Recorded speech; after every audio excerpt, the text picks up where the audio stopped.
My name is Olivia, and if someone told me a simple weekend trip would change the way my family saw each other forever, I wouldn't have believed them. My husband, Mark, had always been the steady one, the type who worked hard, came home late, and quietly carried more responsibility than he ever admitted. After 15 years of marriage, I realized he hadn't taken a real break in years. Every time I suggested a vacation, he'd say, maybe later, when things calm down. But later never came. So, one day, our kids and I decided to surprise him. For his birthday, we pooled our savings and booked a 3-day hiking trip in the mountains, something he used to love in his college days, but hadn't done since becoming a dad. When we handed him the tickets, he was speechless. He tried to refuse at first, saying he couldn't leave us or his work behind, but I saw the exhaustion in his eyes and insisted. "You need this, Mark. Just go, breathe, and come back happy," I told him. He smiled, hugged us all, and promised to bring back souvenirs. When he left that Friday morning, we laughed and waved, not realizing how much that trip would change him, or us. The first day went smoothly. He texted pictures of mountain trails, pine trees, and campfires. He sounded lighter than he had in months. But then, on the second day, the messages stopped. I told myself it was just poor signal, but as evening came and still no update, a quiet worry began to grow. Late that night, I got a short message, "All good. We'll explain later." Nothing more. My stomach sank, but I didn't want to panic the kids. The next day, when he finally came home, I was ready to tease him for scaring me, until I saw his face.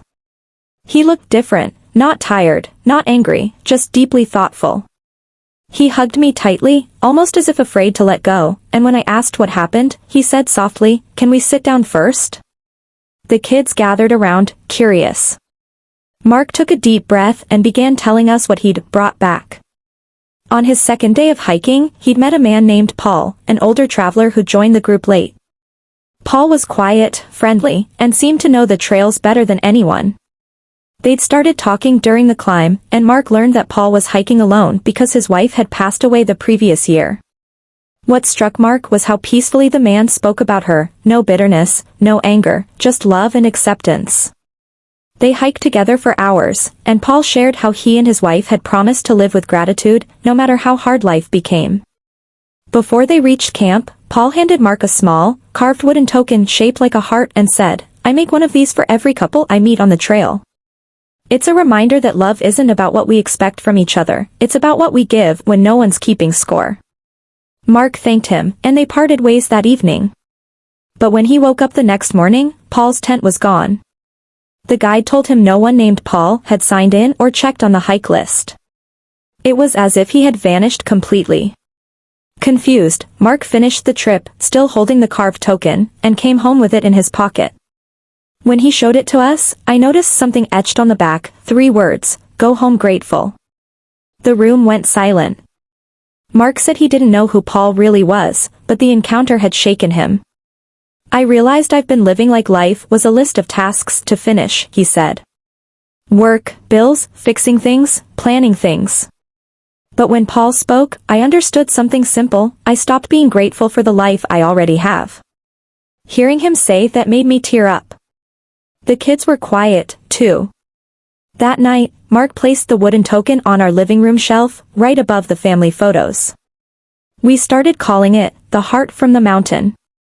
It became a small reminder that gratitude is worth more than anything we could ever buy or plan. Since then, Mark has changed, not drastically, but beautifully. He still works hard, but now he makes time for small moments. He comes home early once a week to cook with us, takes morning walks, and doesn't check emails at dinner. Sometimes he just holds my hand for no reason. The trip we sent him on was supposed to be a break, but what he brought back wasn't a souvenir, it was perspective. The man who left our house tired came back awake. And now, whenever someone asks about that carved heart on our shelf, we just smile and say, "That's what happens when you send someone on a trip and they find what truly matters."